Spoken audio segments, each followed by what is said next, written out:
Hello everyone, my name's Steven Gill and I'm honoured to have been invited by the International Studies Association to bring together a group with us today to in memorial for Robert Cox and to celebrate Cox, celebrating his contributions as one of the very greatest thinkers in our field of international studies.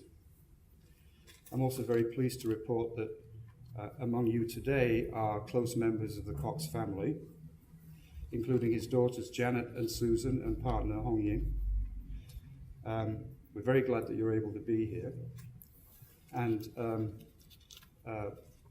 John Haslam, who I believe is also here from Cambridge University Press, has very kindly provided us with copies of a book that Jim Mittleman and I edited in honor of the Coxes back in 1997. Robert Cox had been awarded the Distinguished Senior Scholar Award in International Political Economy in '93, and from that initiative we took it forward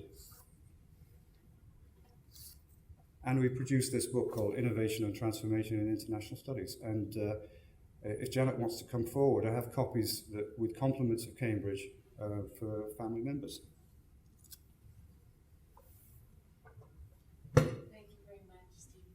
Thank you, Jim. Thanks.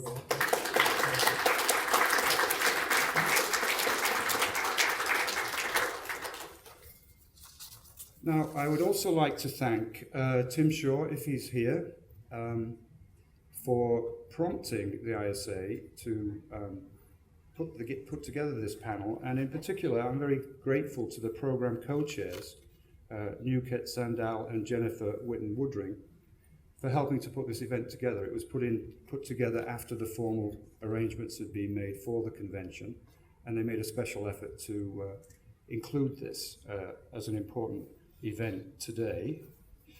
I have to say that it was a very daunting task to choose the participants for this panel, since there are very many thinkers who could have been invited.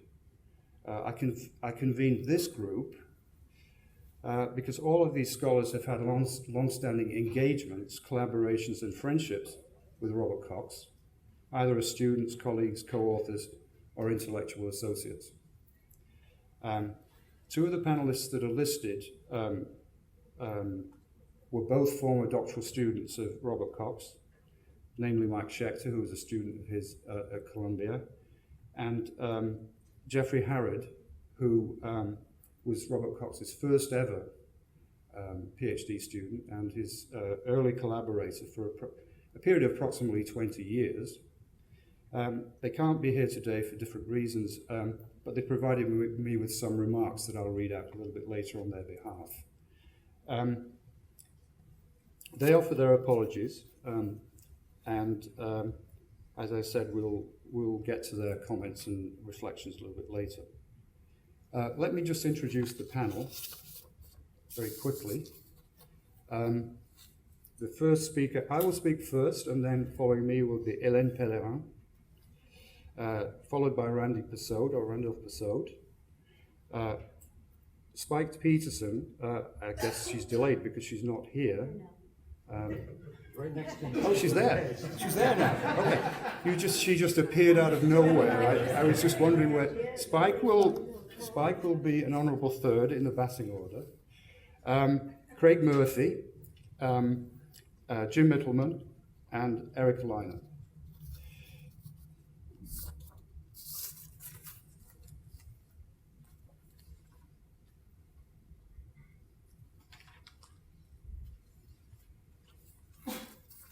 So let me start by giving my tribute to Robert Cox. Bob Cox played and continues to play a huge part in my life. He was a towering intellectual pioneer, a fugitive from orthodoxies and cliques, a universal foreigner. He was an inspiring teacher, a world-leading thinker. He was also a friend. Let me relate a little bit of my personal history with Bob. I corresponded with him in the mid-1980s, and I first met him in person in the summer of 1988, when we were introduced by Susan Strange at a convention in Washington, D.C. In a subsequent letter that was to change my life, he wrote to me on the 24th of October 1988 to invite me to consider moving to Canada from the United Kingdom and to apply for a job at York University. I was lucky enough to be appointed, and I duly arrived in 1990 to take up the position at Toronto Pearson Airport. I was about to start a new life. Bob was the reason I had come to Canada. I was thrilled to come to work with the person I thought was the very best in the world in my fields of interest. So Bob met me at the airport, and he greeted me with the warm words, "Welcome home." We became very good friends and intellectual collaborators, and he really helped to make Canada my home. Of course, I have many memories of working with Bob. One example is our collaboration on the UN-funded research program on multilateralism in the United Nations system between 1990 and 1997. It was an innovative and visionary program, and like much of his work, his leadership sought to promote a paradigm shift away from the orthodoxies and self-evidence of the times. It would critically reflect on international organizations and the future of world order. And he told me that we probably had between 5 and 7 years to produce something critical and radical before we got closed down, and we just about made it. I could, of course, list some of his very many intellectual accomplishments and contributions. However, I'll simply mention one of them: the way he systematically and consistently combined a critical sense of past and present with a view to the possible future. One way he demonstrated this was his exploration of future scenarios in his writings, and as he put it to me in one of his very meticulous and generous letters back in 1985, written when he was finishing Power Production and World Order, his use of such scenarios was, quote, "to reason about dialectical prospects of development, in which, of course, theorizing itself becomes an element." So he always looked to the future, and he sought to participate in the making of history. As I hinted earlier, Bob was keen not to be pigeonholed or categorized as a member of a particular school or theoretical camp. Indeed, Robert Cox's work has an eclectic original quality that defies attempts to classify it as neo-Marxist or neo-Gramscian. And again, as he wrote in one of his publications in 1979, when he was asked to clarify his political position, and I'm going to quote from this, he said, "I have thought of myself as a conservative, but to accept this designation is to risk association with those who have appropriated it to cloak an egotistic defense of acquired privilege. My conservatism is in the first place historicism, or the sense that ideas and events are bound together in structural totalities that condition the possibilities of change. What I understand Machiavelli to have meant by necessità. My conservatism is also a certain sense of right and equity for the underdog and a suspicion of the most recently established wealth and power, a pre-capitalist, Jacobite, anti-Whig conservatism." Returning to Bob Cox, the friend, I remember him once taking me to St. Lawrence Market in Toronto, where he introduced me to the owner of his favorite cheese stall. The owner asked Bob, "Is this your son?" Bob replied with a laugh, "No, but we think alike." My abiding memory of that Bob Cox was a generous man with big mutton chop sideburns who enjoyed good food and conversation, followed by the occasional whiskey or grappa. He laughed a lot. I miss him greatly. But his memory lives on deep inside me.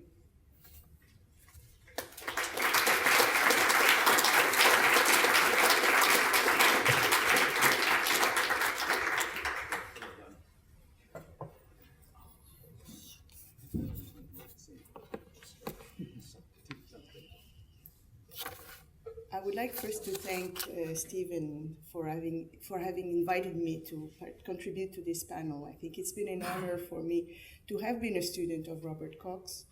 And even though I became a professor, I still considered myself a student of Robert Cox. So I was quite happy when I was asked to contribute here. It's a very positive way of remembering him, sharing my own thoughts about him.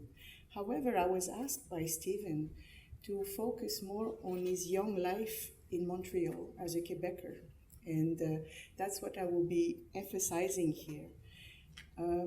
Robert Cox was living, as he said as he wrote in his memoir, he lived in a moment of political and ideological ferment in the 1940s in Montreal.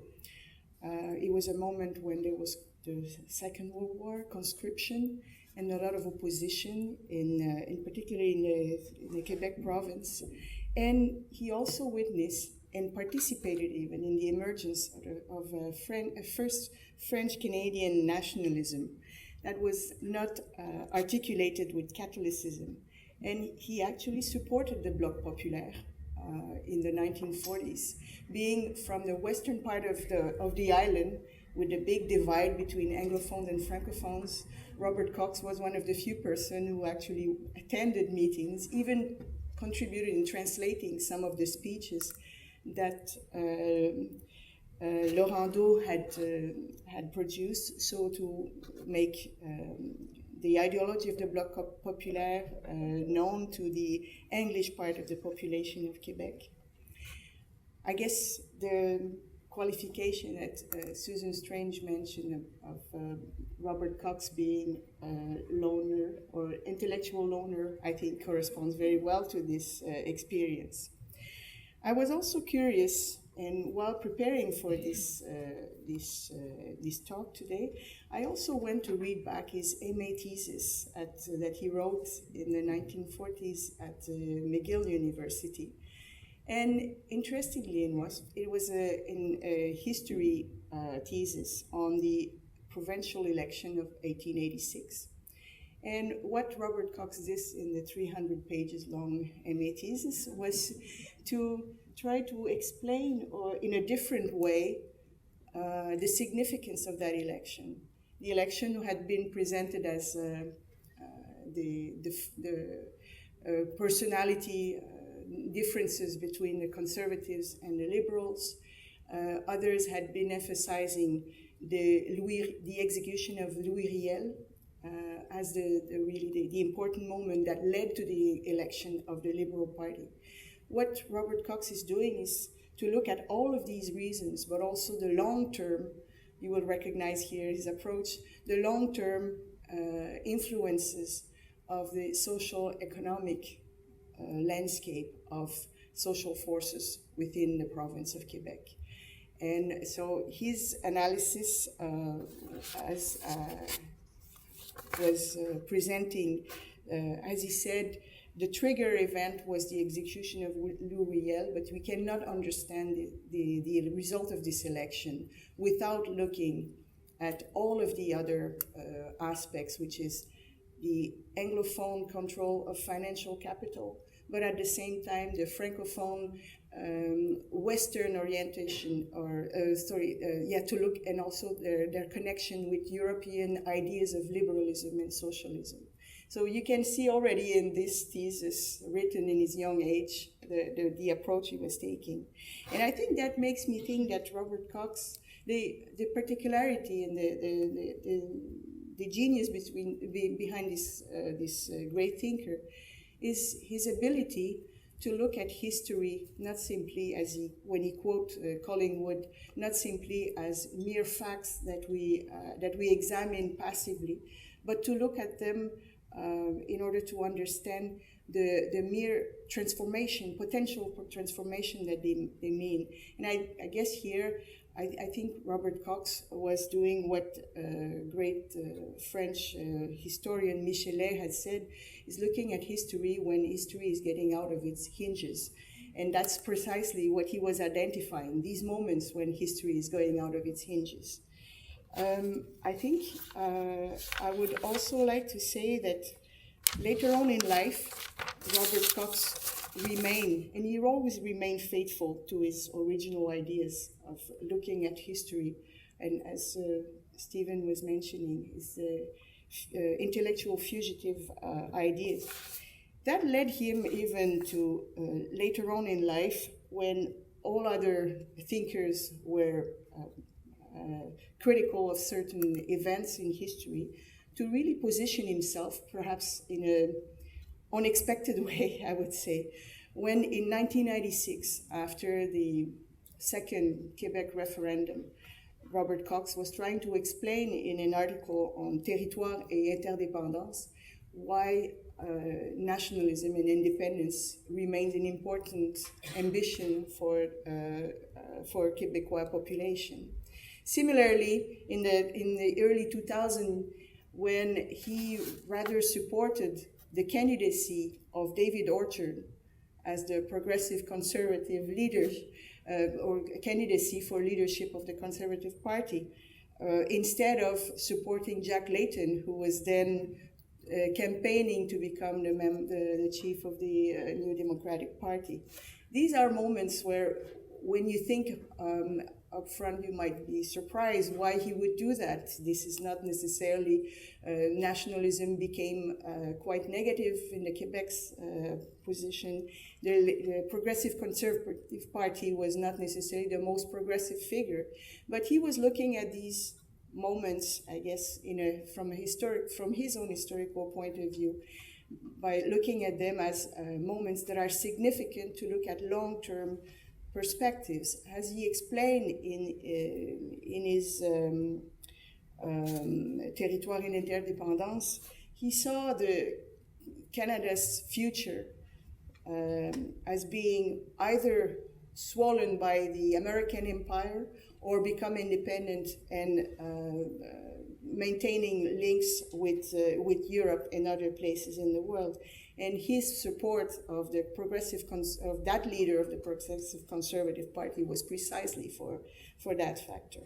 So in conclusion, I would say that I think the strength of Robert Cox was the ability to broaden, to look at broader issues, not as necessarily as insurmountable problems or aporias, but rather at moments for critical thinking the multiplicity of junctures and paths to social changes that they constitute. And I think his own involvement in life also contributed to this. Thank you.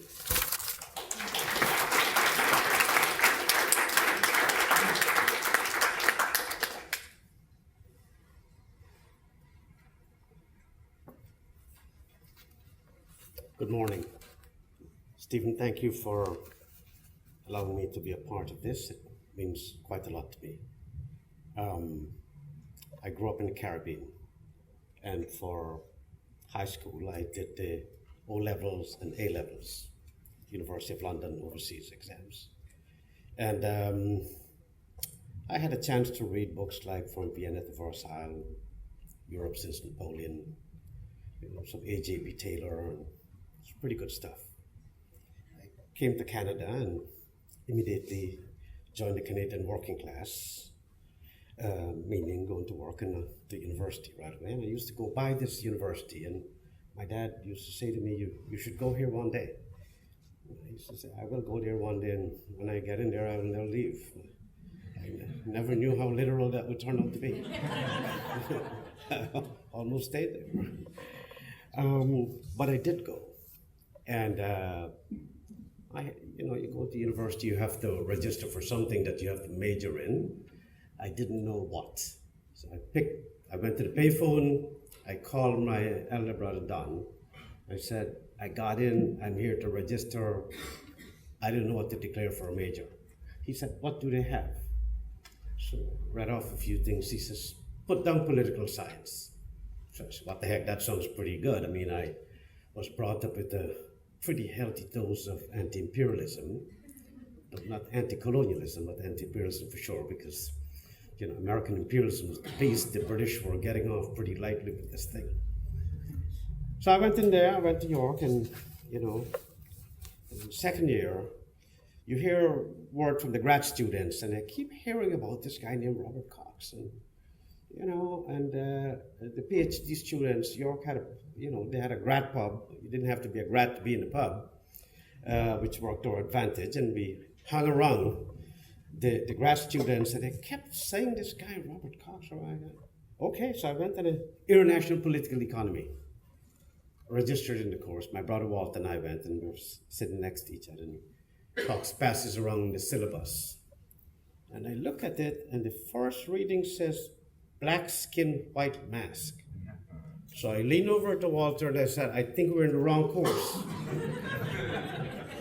What the heck? I thought this was political economy. You study the international economy. My brother was far more farsighted than me. He says, just hold on, let's not leave yet. I was ready to bolt. I will tell you this. I read Black Skin, White Mask and then Wretched of the Earth and, understood them reasonably well. But it took me a very long time to understand why is it that a very distinguished political economist would actually begin the interrogation of the global political economy and world capitalism with Black Skin, White Mask. As it turns out, well after graduate school, I actually have turned using Fanon as one of the most important writers that I still use today. I'm still grateful to my brother for suggesting to me that I put down political science. It so happens that he is picking me up not long after this event, and I shall again thank him. So I went into the IPE course, and I began to really appreciate that the anti-imperialism and the critique of colonial domination were more than the big words. If you're from the Caribbean, a political speech is essentially an event in reciprocal recognition of people using big words, and those who can recognize what they mean, you're part of the story. And political candidates would come and says, the imperialists have been doing this and that, and they shall know that we will never allow them. We will always stand up, and we are the vanguard. And then I'm reading political economy, and Cox's political economy, a lot of it basically is history. It's not reading just theories of political economy, because for him, the political economy is constituted as a set of historical practices through which you have the emergence of structures. And that has become very important to me. So as we went on to the MA degree, as it turned out, I did my BA, MA, and PhD with Robert Cox. And so I went to him and I says, I rather enjoy that international political economy course, and I'm planning to write my MA paper on the Mexican oil industry. I wanted to show that industrial agriculture doesn't quite work, that Mexico is much larger than the Sonora Valley, and that, to bet against oil revenues and spend it in advance is probably not a good idea. And he agreed. He and Lisa Nord were supervisors for the MA paper. I still have the note Bob sent to me. I should say this, it took me a very long time to say Bob, because where I come from, I just can't do that. I mean, it's rather rude, and I still say Professor Cox. And so I handed him the first draft of the MA paper on oil, and he wrote back to me, and he says, this is all well and good, but I think you need to rework the stuff on the states. Quoting Palances and Althusser, I hadn't yet discovered Gramsci, but I was actually working with Cox, and he said, you can't write about the state. There is no such thing called a state. There are forms of state. And it was a brilliant insight, because forms of state, what are forms of state? It actually tells you that the state is something that is an intersection, it is a conjuncture of domestic social forces generating pressure from below, all kinds of different social forces. And the pressures of the world economy and the interstate system generating downward pressure. And if you will, the configuration of those forces coming from below and from above begin to define, right, what kind of state form will develop. A developmentalist state, a state that works as a conduit of global capital, a national security state tied to the expansion and defense of global capitalism. What kind of state? And that helped me enormously. And then I went on to the PhD, and I went and I was told that he's not taking any more students. And I wrote out a little thing and I said, well, I intend to work towards developing, based upon your work, a Canadian school of thought. And that's the only thing he scratched out. He said there is no such school. And you don't need to write anything about any Canadian school of thought. That's not very helpful. But he said yes, honestly. And I have to tell you, you know, I was looking at these two triangles, social forces, forms of state, and ideas, institutions, and material capabilities. And for the life of me, I was trying to understand sort of like how they connect. I couldn't bear it any longer, and I went one day with him and said, you know, Professor Cox, I've been trying so hard to see how I connect them. And he says, well, maybe they don't connect. And it was that simple. He says they're related to each other. And those two triangles have stayed with me, and sometimes I feel like a plagiarist, that I'm writing like 25 years later on, and unwittingly as it were, but almost always, these configurations as organizing principles still frame the way in which I ask questions and begin to proceed to answer them. One big modification that I made is that I took one aspect of that, which is social force, and I extrapolated from that the dimension of race and the role that it plays. And I think this was an underdeveloped aspect of Professor Cox's work. We talked about it, but he says, well, you do it.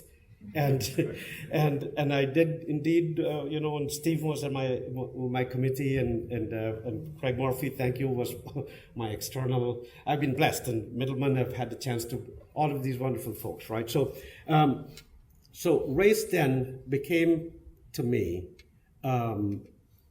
cumulative. You know, Althusser said knowledge is the accumulation of past philosophers, the knowledge accumulating from past philosophers, and it in a way it turns out to be that. So race has become, this aspect of social force has become central to my work.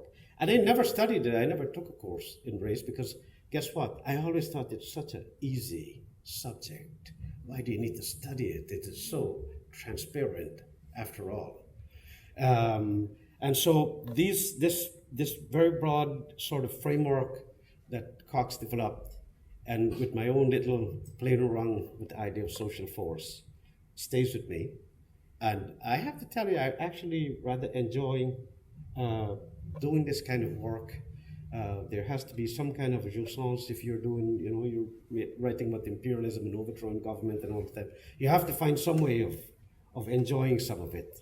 And for that, I am forever grateful for Bob Cox. And everything I write, he's always there. I might not always acknowledge that, because if I do that, then I probably have to acknowledge him on every page that I write. Thank you so much.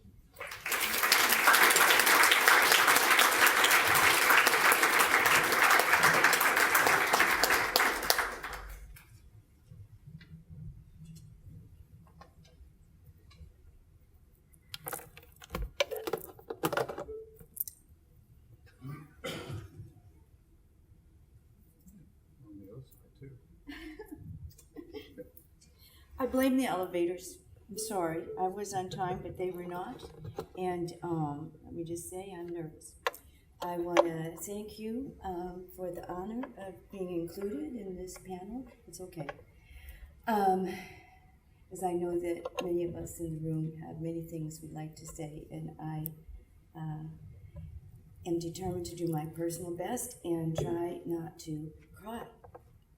So I start with some personal context, also known as how I came to be an IR student. During the memorable 1960s, I was an activist in regard to civil rights and anti-war activities. And then for most of the 1970s, without any particular plan, I found myself backpacking and working my way around the world, mostly in the third world, including 5 years in Africa. And while my travel experience was actually quite superficial, I was having a good time, I could not help but observe and learn something about the extent of global inequalities and their painful implications. When I returned to the United States, I was determined to pursue graduate studies because I wanted some answers, or at least a better understanding of how the inequalities and injustices that I witnessed had come to be, and I wanted to try to sort out how I might work to make some positive difference. IR seemed the obvious disciplinary choice for studying how to make sense of world politics and to advance critical analyses of global inequalities and injustices. With those objectives, I was thrilled to be admitted to and enthusiastically entered a doctoral program in international relations.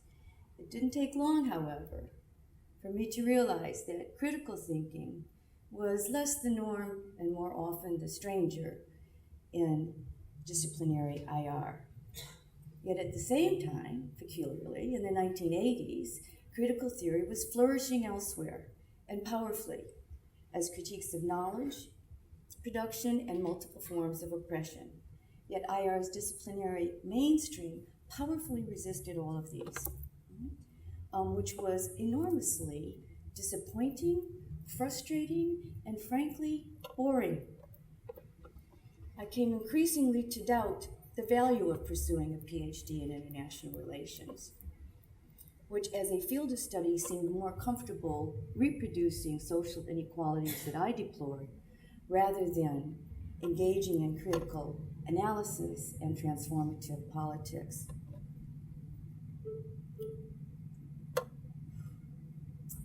Reading Bob's work in the 1980s was simply a lifeline.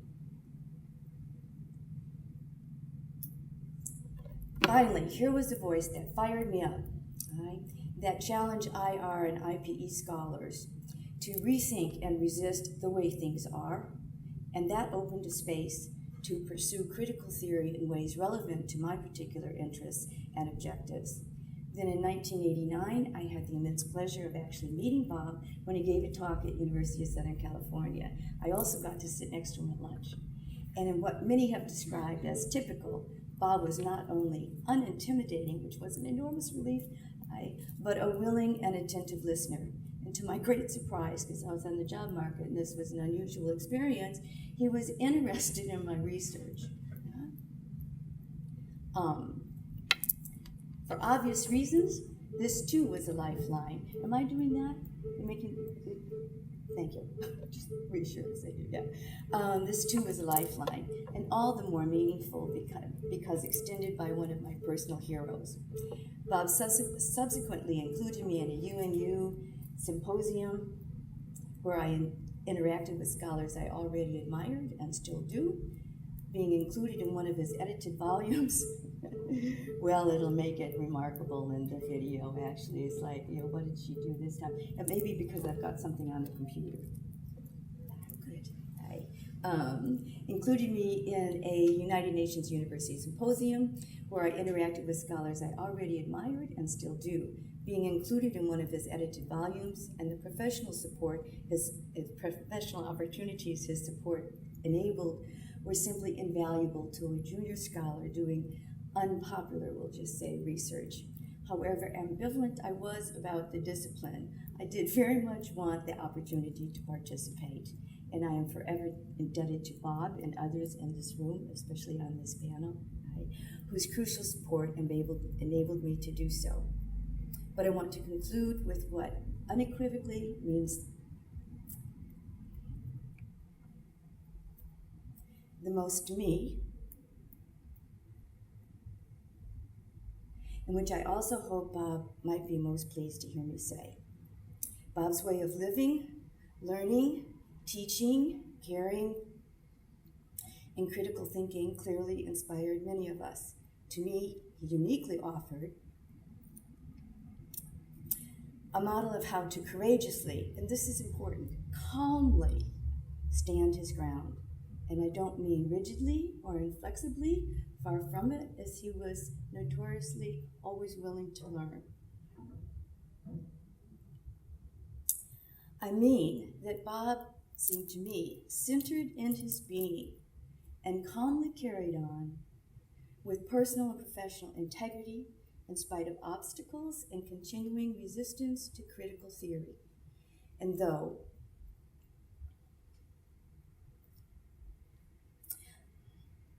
I am not as courageous, and I am rarely characterized as calm,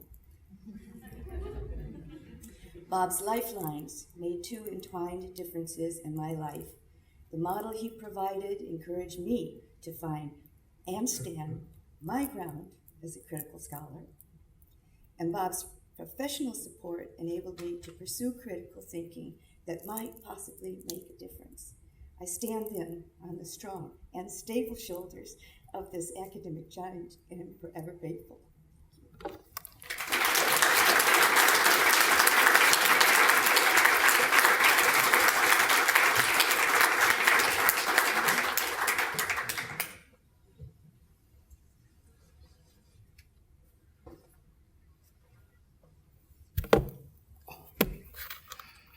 I'm going to talk about primarily two parts, but I guess three parts of Bob's life as I know it. One is actually about his professional work before the Academy, and then very briefly some things about his work in the Academy, and then finally Bob and the ISA, because we're here at the ISA. So something about before the Academy. So last year in my Introduction to World Politics class, their students were just debating the merits of liberal internationalism. One exasperated defender of what Cox called neoliberalism turned to her tormentor and said, "But Professor Cox never understood the liberal international order." And the tormentor returned, "Of course he did. He created the liberal international order." So this is one of these odd things I sort of know from my own research, is that staff of the United Nations system created much of the knowledge that made what the UN system as a whole does possible, as well as created many of the policies. Bob Cox was actually part of the UN system from its very beginning, from the time of the wartime ILO in Montreal. One of those odd things, that people sometimes forget, the places where it was. Those who started with the United Nations and who are still alive, at least in New York, call themselves the Mohicans. And they actually have a tom-tom. That is a thing where they put the money together because the woman or man who lives the longest will get all the money and be the last of the Mohicans. When I've interviewed many Mohicans and many others in the United Nations system, and often people actually tell me about the lessons that were learned from Bob Cox's career before he descended to the Academy. And the big lesson is that the United Nations needs to work, any intergovernmental system, needs independent centers of knowledge that cannot be censored by any of the members, especially by the most powerful members, or else it is incapable of doing the things that the UN staff has done, which is create new ideas and therefore develop new policies. The difficulty of doing that is actually, that's what he created and tried to maintain in the ILO, and the difficulty of doing that is part of why he went to the Academy. His efforts in the ILO, as I say, are widely remembered in people in other organizations.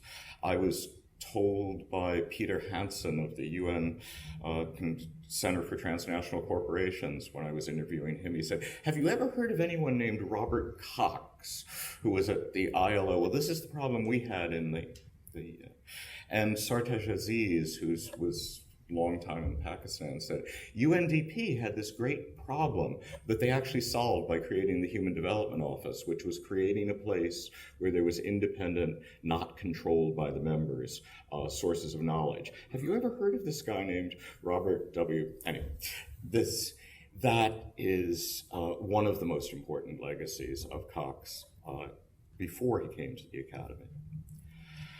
I think Bob's biggest contribution to the Academy is actually his students. It's even more than his, at least that's the way, as much as I've learned from all of his work, I think I've probably gained much more in my life from him through knowing his students, who tend to be people who reflect Bob's own deep personal integrity, wide curiosity, and almost endless energy. I think there are sort of those of us who were his students who perhaps don't have all of those things, but were his students, not official students, because Bob's incredible generosity as a teacher extended to all kinds of weird people, and certainly extended to me for 35 years. And like everyone else, I deeply miss him for that. I guess I want to be short because there isn't that much time. I have a long paragraph about exactly what I see as Bob's contribution to our understanding of the global political economy, global governance, etc. But most of that's actually been said already. So I want to just turn to the ISA for a second, which really isn't going to be about the ISA. So as has been mentioned, Bob's memoir describes himself as a foreigner, albeit a universal one. And certainly in his relationship to the ISA, he understood himself as a foreigner. There was a short period of time when I was president of the ISA, and I asked Bob to do something for the association, and he graciously talked about why he wouldn't do that. And he described to me how the ISA was the US scholarly association with which he felt the closest and for which he would do the most, which was, this was one of those very strange things, because this was in the year 2000 when ISA, if you go down and look at the poster, which tells you about the history of ISA, so this is the period of time when ISA was characterizing itself as some kind of global organization. ISA, or at least the nominating committees of ISA, wanted Bob Cox, however. I think there were at least 2 times, I know quite a bit about one of them, when there was a real effort to try to get Bob to be willing to be the president of the association. It was something that Susan Strange actually tried to advocate during the last year of her life. I mean, there are many reasons for that, some of which is actually kind of do some things that she couldn't do as president of ISA. He didn't seek the nomination. And he argued, he said in sort of nice words without using this word, that he didn't really seek the recognition. But what he said is, there's nothing you can really do as president of ISA. And he was happy to be the head of the Academic Council on the UN system for a couple of years, because perhaps it was not because he wasn't necessarily a foreigner there. It wasn't a U.S. organization. But he said he also had a plan of how to use that job, which was to reinforce the research program that Steven has talked about with the UN support of the UN University. And so there's no reason to do a job unless you have some way that you can contribute to a work that will actually make the world in some ways better, which I think he did. So all of that is to say Bob was a person with no vainglory. He wasn't interested in things like mere recognition type jobs, even if he was being offered that. And he was committed to his work. I'm often talk with other people who've written biographies of some of these people who are like UN Mohicans, some of these people, and occasionally they'll say, I can't actually say that this person or that person was really a saint, because we're not allowed to say that. But I've had descriptions of this of people those in the room may have heard of Hans Singer, Elise Boulding, and Barbara Ward, who are also at the UN at the very beginning on the staff, and many other people whose names are not perhaps widely known. And Bob. So I want to say that Bob really was a saint, and we all miss him very much.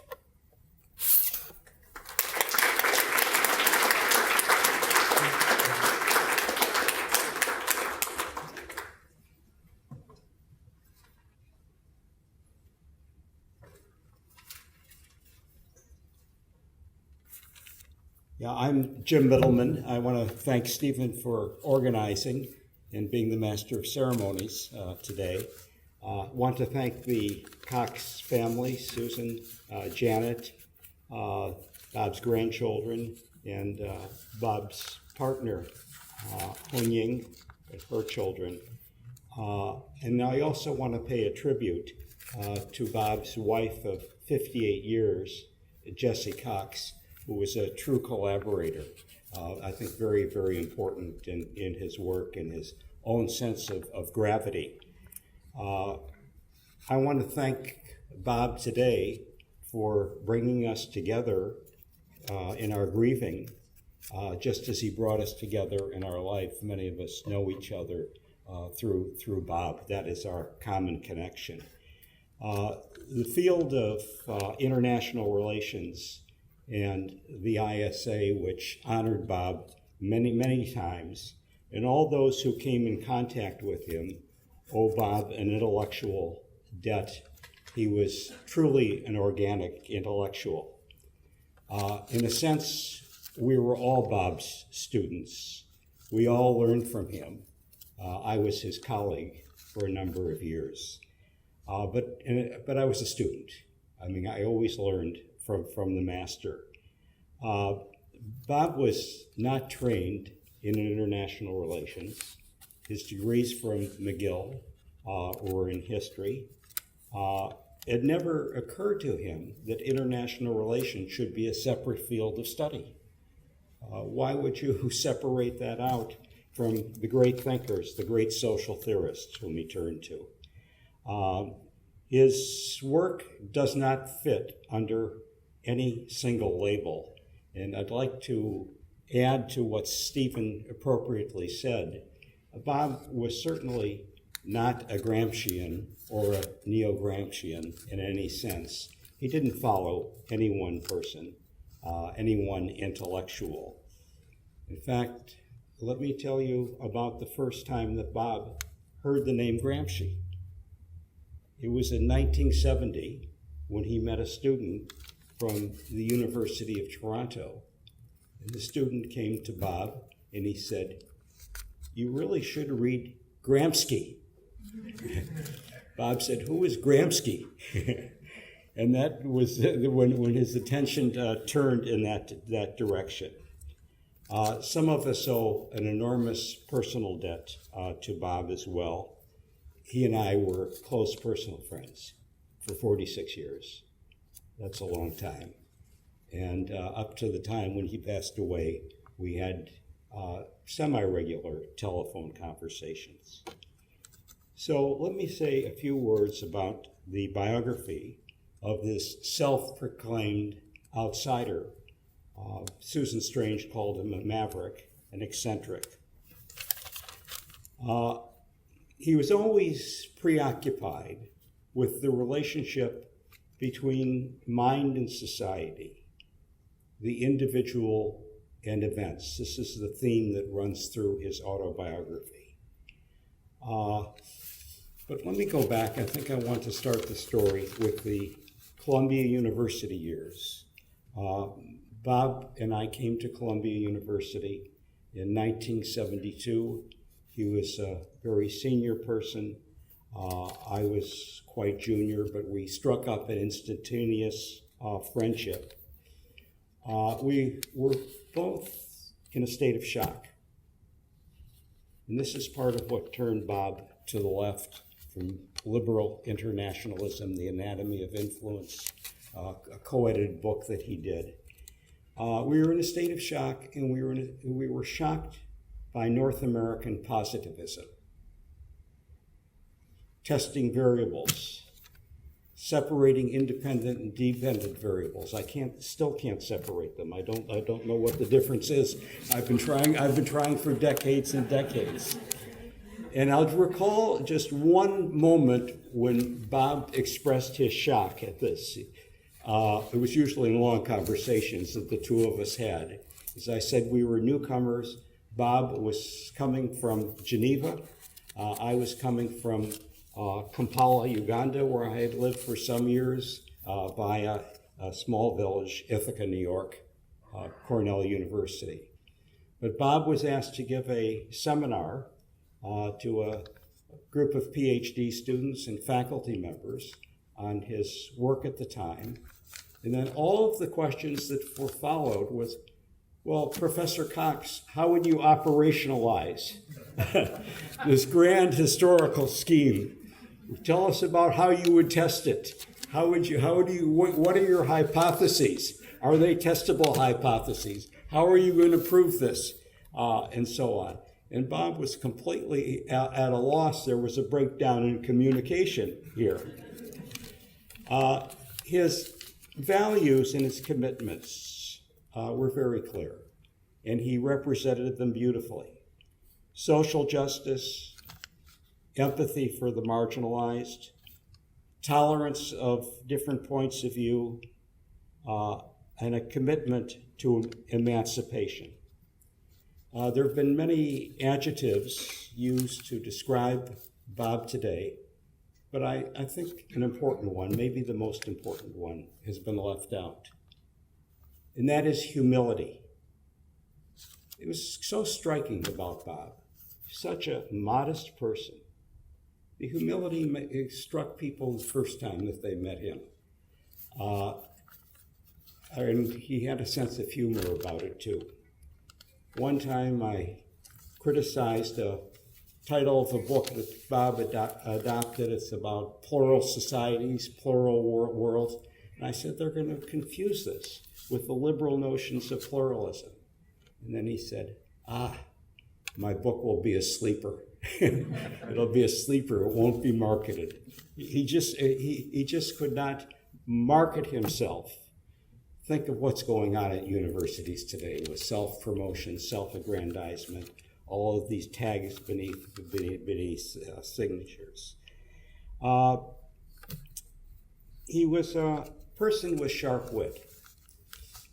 At the point where he was ready to resign from the ILO on a matter of principle, that is tamping down intellectual freedom within the ILO, he wrote an article in a mainstream journal about why he was resigning from the ILO. And he went into some detail, but he published the article under a pseudonym. Does anyone know what the pseudonym was? Anyone in here? Ho Ying? Is Steven? NM. Okay, you get an A in the course. A plus for Steven. NM. And why NM? Steven? Niccolo Machiavelli. So that's how Bob signed off. It was Machiavellian, but he wanted the truth to come out there. And I want to add, too, that he was an affectionate man. He was an affectionate man. When I was dean, I invited him to Colorado to come in to teach the faculty. He gave faculty seminars every week. He was with us for 10 weeks without Jesse. And so we spent weekends together. I remember one weekend where Bob and our 3-year-old son, Jordan, went hiking in Rocky Mountain National Park. We got back and our son asked Bob to read to him. He said, well, what do you want me to read?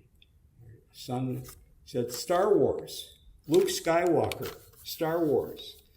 So Bob read Star Wars to our son, and then afterwards, Bob came to me and he said, I finally understand Ronald Reagan's 1983 speech about the evil empire and why the Soviet Union is a menace, because it's the evil empire. Now I understand this. And indeed, he was very affectionate with our three children. Our home right now has many pieces of art, indigenous Canadian art, that were gifts to us from Bob and Jessie, and we treasure them. Bob valued collaborative circles. How did he work? With a support network. This whole United Nations University project, the acronym was MOONS, was an attempt to build a network of organic intellectuals around the world. He listened carefully, he listened respectfully when you disagreed with him. I often had the courage to do so, but I didn't get anywhere. I didn't get anywhere at all. So he made a special mark on the minds and the hearts of his friend. First, the minds. What is said to be the most quoted line in international relations, the field of international relations, is attributed to Bob. Theory is always for someone and some purpose. Now, this is said to be the most quoted line in international studies. He is credited with creating the term neorealism. He is said to be the first to have used that term. Critical theory is enhanced by his legacy. He created so much intellectual space for other people, and he made a special mark on the hearts of those who were privileged to become his close friends. Through his former students, as you've heard today, and others who learned from him, his eminence will only grow in the decades to come. We have lost our Bob, but our critical faculty will flourish. Thank you.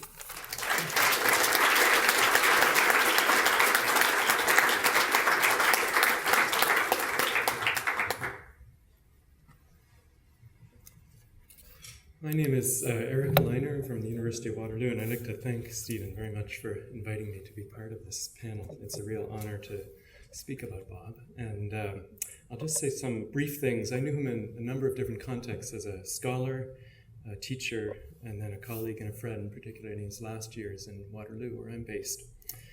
Let me just speak very quickly about his scholarly work. Other people have spoken about that, but it came across my desk, if you like, in the mid-1980s when I was a graduate student, and it was really the two Millennium articles in 1981 and 1983 that I think had enormous impact on a lot of people. I still remember where I was when I read those articles in a library desk, and it was a time maybe less familiar to younger people in this audience when hegemonic stability theory was all the rage in the field of international political economy. And Bob's articles address that in a very different kind of way. And I was looking through old letters that I have from Bob, because Bob was a great letter writer. And in fact, I was amazed how many letters he had written to me over the years. And one of them, I must have asked him about the relationship of his work to hegemonic stability theory. And I thought you might be interested in hearing his answer in the letter. This is in 1989. He said, "You asked me if my work can be regarded as linked to the discussion of hegemonic stability. Perhaps in the midst of an outside observer, though not in my own.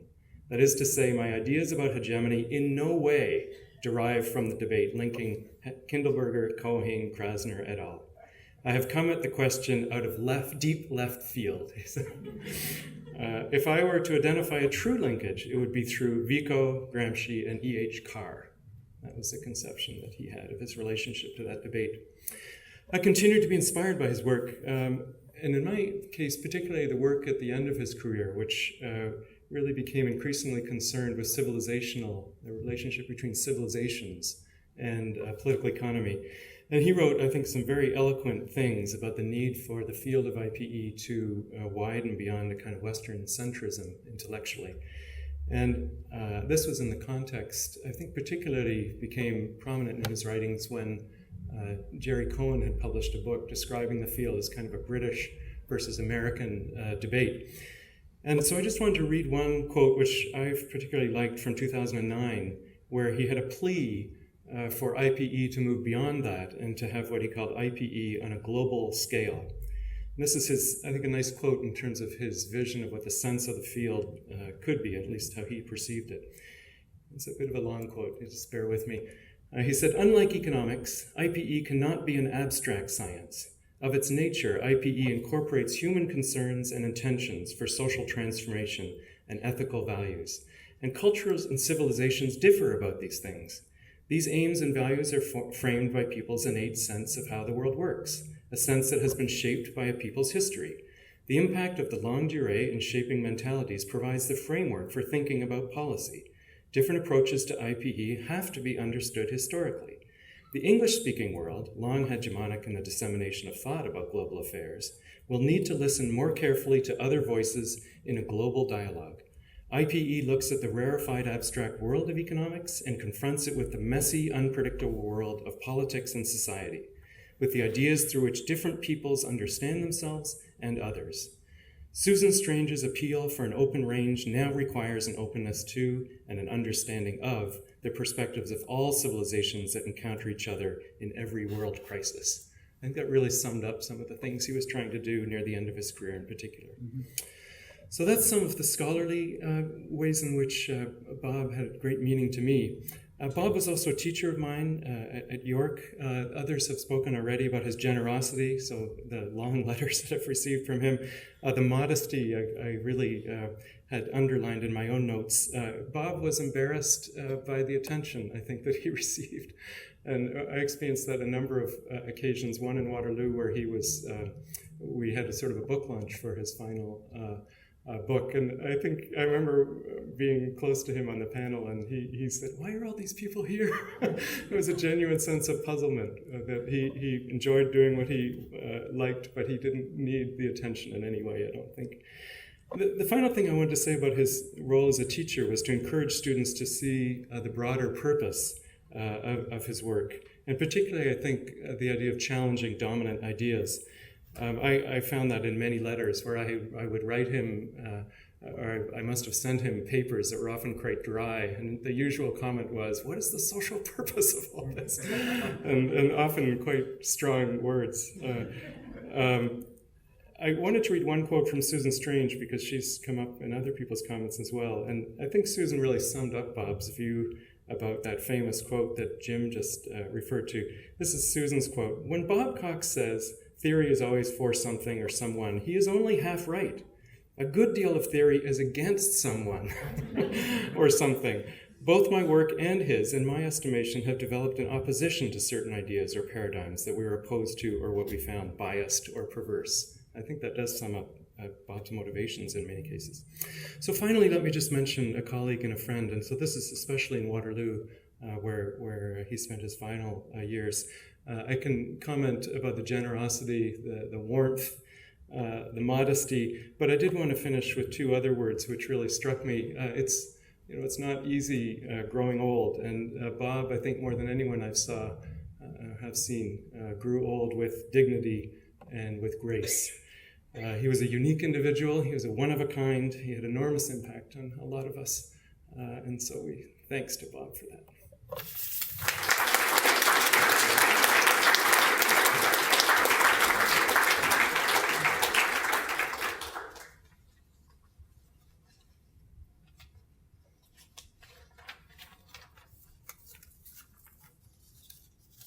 Two last contributions. I hope you'll bear with me. One is from Mike Schechter, who, as I noted, was, I think, Bob's first PhD student at Columbia. Yes. And he says, and I'll just read out an extract from his letter. "Surely I did know Bob very well at the beginning of my Columbia days. Indeed, I remember one conversation from those days that you might find funny and revealing. I had just defended my dissertation and was out to teach at Michigan State for my first class ever. Anatomy of Influence had just come out in paperback. So I told Bob I was excited I was going to use this on my Introduction to International Organization course. Bob said, "Oh, that book's so old-fashioned. You don't really want to use that." Of course, at the time, it was considered, quote-unquote, the best text out there about international organization. And of course, the Kahane and Nye work on transnational relations, in which Bob had contributed, was all the rage. But Bob had moved on well past that essay as well.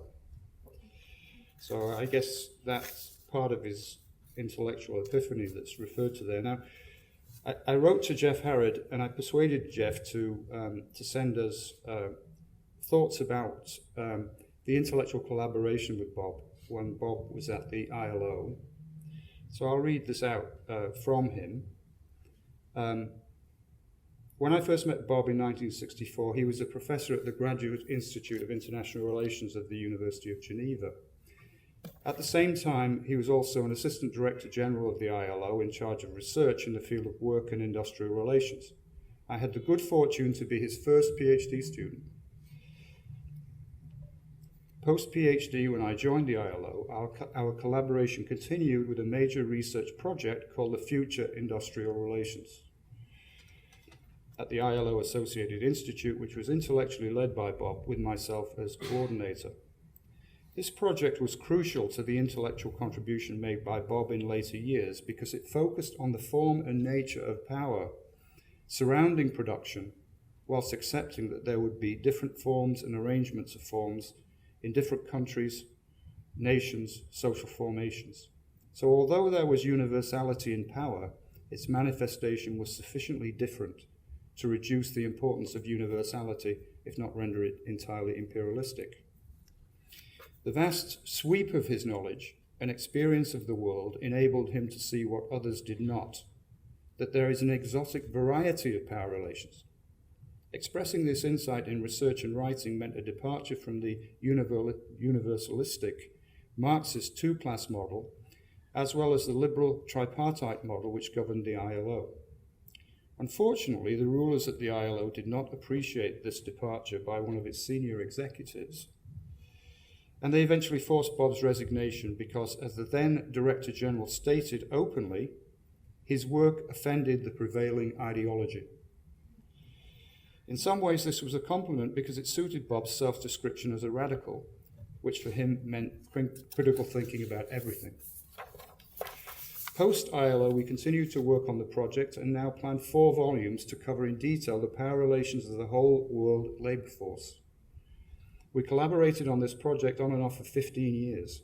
We had disagreements, of course, on definitions and theory, one of which is reflected in the titles of the 2 published volumes.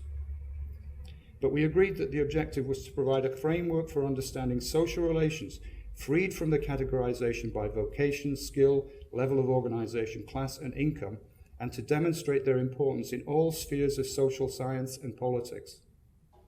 Originally, it was thought that a successful launch of such a typology could transform the work of the ILO towards greater inclusion. In its new form, the 4 volumes would be addressed at the social sciences. Perhaps this was too ambitious because it made nothing like the impact expected. It was clear that the gatekeepers of the academic world, still in the waning Cold War mentality, did not appreciate such an initiative. Bob's 4th volume, which considered social relations in the USSR and China, was not considered sufficiently condemnatory and was sent, in my view, to readers who would clearly not recommend its publication. It was never published.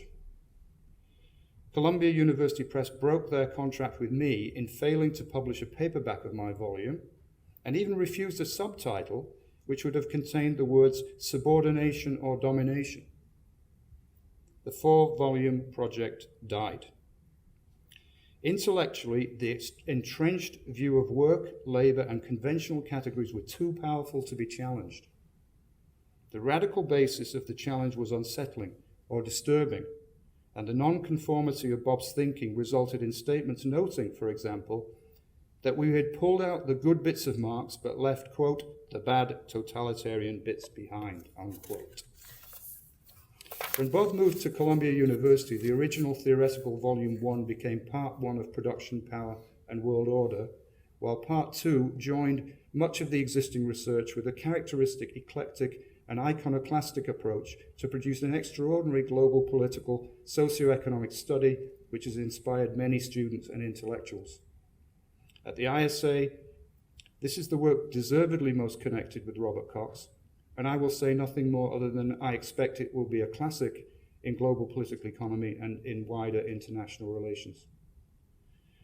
I consider myself lucky and privileged to have worked with Bob for so long, and that he was able to describe me in his dedication of my copy of the book as, quote, companion in arms and loyal friend in stormy weather. Jeffrey Harrod.